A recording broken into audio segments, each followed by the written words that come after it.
Hello. Welcome to त्रिगुण astrology. आप सभी का मेरे चैनल पे स्वागत है। आज हम बात करेंगे बेसिक सीरीज की, जो बात हो रही थी कि ग्रह क्या हैं, राशियाँ क्या हैं।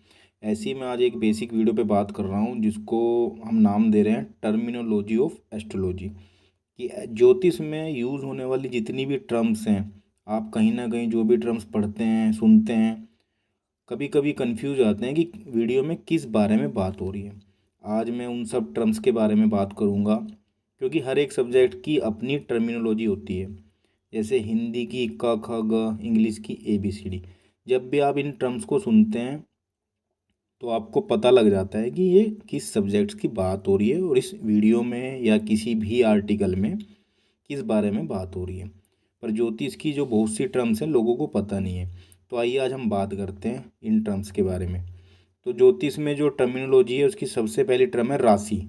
एस्ट्रोलॉजी में राशि एक ऐसी टर्म है जो ऑलमोस्ट सभी लोगों ने कहीं ना कहीं पढ़ी है, या सभी लोग अपनी राशि तो जानते ही हैं। क्योंकि हर रोज सुबह सुबह अपने राशिफल पढ़ने का बड़ा शौक होता है किसी किसी को, वो लोग पढ़ते रहते हैं। तो ज्योतिष में जैसे मैंने बताया था कि पिछली वीडियो में कि 12 राशियाँ हैं, और जो उनके 7 ग्रह हैं हमारे ज्योतिष में, राहु केतु को छोड़ के, क्योंकि राहु केतु की कोई अपनी ऐसी राशि नहीं है, मैंने पिछली वीडियो में बात की थी। तो 12 राशियों को 7 ग्रह रूल करते हैं, उनके लॉर्ड होते हैं। तो ज्योतिष में जो राशि का जो इम्पोर्टेंट है ना, वो इतना इम्पोर्टेंट क्यों है, वो क्या रोल प्ले करते हैं, क्योंकि वो राशि जो है ना, प्लेनेट को यानी कि ग्रहों को इन्वायरमेंट देती हैं। इन्वायरमेंट देती हैं, माहौल देती हैं, जिससे ग्रह अपनी पूरी पोटेंशियल को यूज कर सके और वो अपने रिजल्ट अच्छे दे। ऐसे ही आप दूसरी स्लाइड में देख रहे हैं नक्षत्र। ज्योतिष में नक्षत्र भी एक ऐसी टर्म है जो बहुत यूज होती है। बहुत से लोग रोज एनकाउंटर होते हैं इस टर्म से कि आपका नक्षत्र क्या है। जब कहीं कुंडली मिलान की बात आती है, शादी करने जाते हैं, तो पता लगता है लड़की का नक्षत्र ये है, लड़के का नक्षत्र ये है। या कोई छोटा बच्चा जब पैदा होता है तो पता लगता है कि ये, पंडित जी उसकी कुंडली देख के बोलते हैं कि ये मूलों में पैदा हुआ है। यानी कि किसी किसी ग्रह के जो नक्षत्र हैं उनको मूल नक्षत्र माना गया है। तो उसमें बोल देते हैं वो कि इस नक्षत्र में पैदा हुआ बच्चा अपने मामा जी पे भारी है, फादर पे भारी है।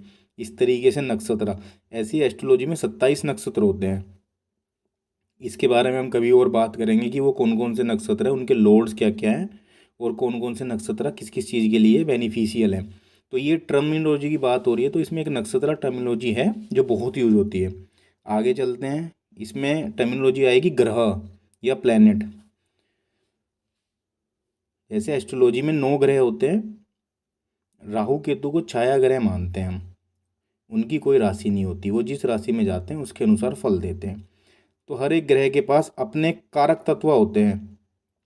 एस्ट्रोलॉजी में ग्रह को अलग अलग वर्ग दिया गया है। हर ग्रह के पास कुछ खास पावर है। वो ग्रह उसकी पावर का यूज़ करके लाइफ के इवेंट को शो करते हैं। जैसे एक एग्जांपल के तौर पे मैं बात करूं, शुक्र ग्रह जो है पैसे का कारक है। तो आपकी लाइफ में जो भी इवेंट पैसे से रिलेटेड होगा वो शुक्र ग्रह से रूल करेगा। उसके लिए हमें शुक्र की स्थिति देखनी पड़ेगी, आपकी कुंडली में क्या है। ऐसी एक टर्म है हाउस, यानी कि भाव। जैसे कुंडली में मैंने आपको पिछली वीडियो में दिखाया था, एक प्रेजेंटेशन दी थी कि 12 खाने होते हैं, उन्हीं को हम हाउस या भाव बात करते हैं। हर एक भाव का वर्क अलग अलग है। चलो हम भाव के बारे में बात कर लेते हैं। कुंडली के 12 भाव को रीड करके हम बता सकते हैं कि लाइफ के कौन सा पार्ट आपका कितनी मेहनत करवा सकता है। जैसे एक एग्जांपल के तौर पे, अगर किसी की कुंडली का फर्स्ट भाव थोड़ा पीड़ित है, तो उस नेटिव का यानी कि जिसकी वो कुंडली है, थोड़े हेल्थ इश्यू आ सकते हैं, क्योंकि फर्स्ट हाउस को हेल्थ का कारक माना गया है। ओवरऑल पर्सनैलिटी हम फर्स्ट हाउस से देख सकते हैं। इसी तरह एक टर्म है कॉम्बिनेशन, युति और डिग्री की बात करेंगे।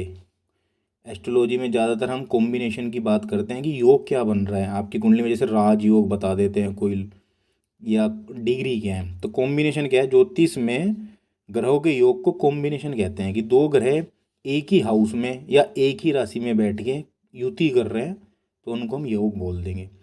जब एक ग्रह दूसरे ग्रह के साथ एक ही हाउस में बैठता है, उसको कॉम्बिनेशन कहते हैं। जैसे मैंने आपको बताया, जैसे एग्जाम्पल के तौर पे आपने सुना होगा गज केसरी योग की बहुत बात होती है।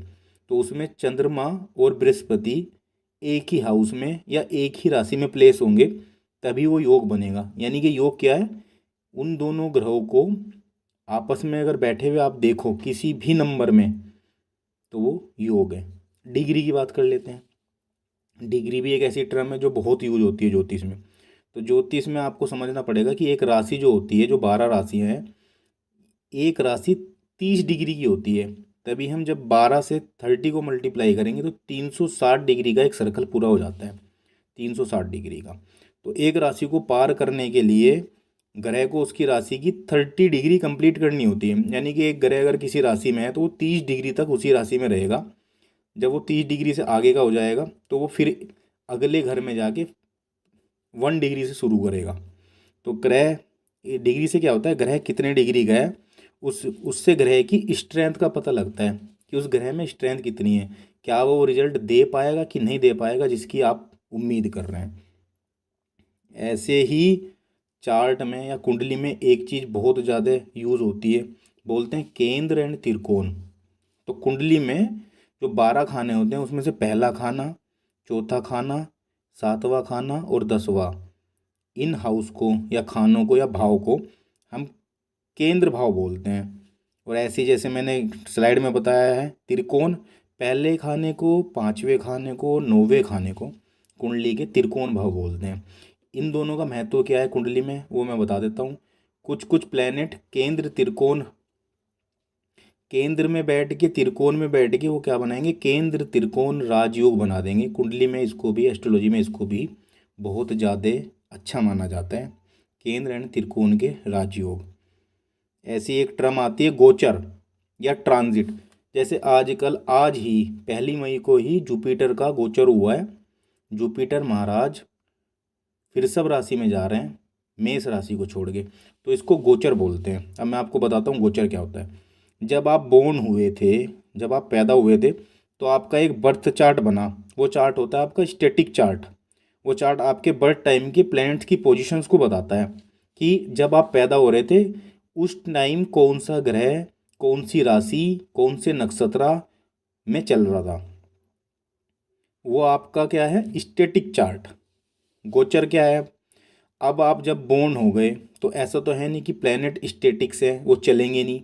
तो प्लैनेट घूम तो रहे हैं, आप बोर्न हो गए। तो जो घूमते हुए प्लैनेट्स हैं उनको बोलते हैं dynamic, dynamic position of planet, dynamic position of ग्रह। तो ग्रह अपनी राशि चेंज करेंगे तो उसी को बोलते हैं गोचर। जब वो, जैसे इसमें अलग अलग होता है, जुपिटर 1 साल में अपनी राशि चेंज करता है, शनि 2.5 साल में अपनी राशि चेंज करता है, राहु केतु एक राशि को चलाने में यानी कि उससे पार करने में 30 डिग्री चलने में 18 महीने लगाते हैं, और जो चंद्रमा है वो 2.5 दिन में एक राशि को पार कर लेता है। इस तरीके से अलग अलग प्लेनेट का गोचर में बहुत बड़ा रोल है। गोचर के प्लेनेट को देख के ही हम किसी भी इवेंट को प्रिडिक्ट कर सकते हैं आपकी कुंडली में।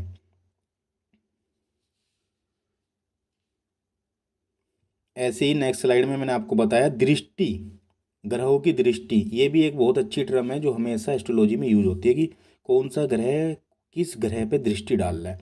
तो ज्योतिष में दृष्टि बड़ी इंपॉर्टेंट है। कौन सा प्लैनेट किस प्लैनेट को अपनी कौन सी दृष्टि से देख रहा है, वो बात बहुत बड़ा फर्क क्रिएट कर देती है। हर प्लैनेट के पास अपनी अपनी दृष्टि होती है। तो दृष्टि भी एक टर्म है जो यूज होती है ज्योतिष में। फिर आती है एक टर्म कारक तत्व और प्लैनेट।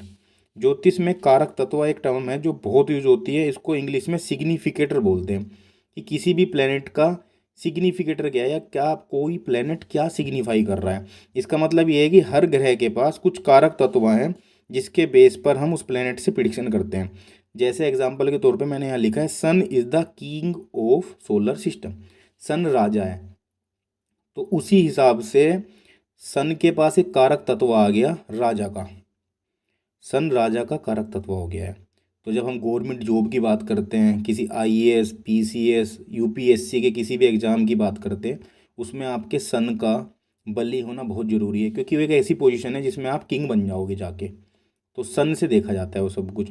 सन फादर का भी कारक है। अगर आपके फादर की स्थिति देखनी है आपकी कुंडली से किस तरीके की है, तो हम आपके सूर्य को देखेंगे। इस तरीके से कारक तत्व और प्लैनेट बहुत ज़्यादा यूज होते हैं एस्ट्रोलॉजी में। फिर आते हैं राशि के तत्व। हर राशि के पास अपने अपने कुछ तत्व हैं। जैसे मैंने स्लाइड में बताया, मेष राशि अग्नि तत्व की राशि है। वृषभ राशि पृथ्वी तत्व की राशि है। मिथुन वायु तत्व की राशि है और कर्क राशि जल तत्व की राशि है। हर राशि के तत्व अलग अलग होते हैं। ये टर्म भी बहुत यूज होती है। इन तत्वों को देख के भी हम प्रिडिक्शन करते हैं कुंडली की। तो आपने इन स्लाइड्स के माध्यम से देख लिया है कि एस्ट्रोलॉजी में जो टर्म्स यूज होती हैं वो क्या क्या होती हैं। जब भी आप इन टर्म्स के बारे में सुनेंगे या पढ़ेंगे तो आपको पता होना चाहिए कि यहाँ पे ज्योतिष की बात हो रही है। इन टर्म्स की जहाँ भी बात होगी वहाँ ज्योतिष की बात होगी। तो ये वीडियो आपको कैसा लगा, कमेंट में मेरे को बताइए। धन्यवाद।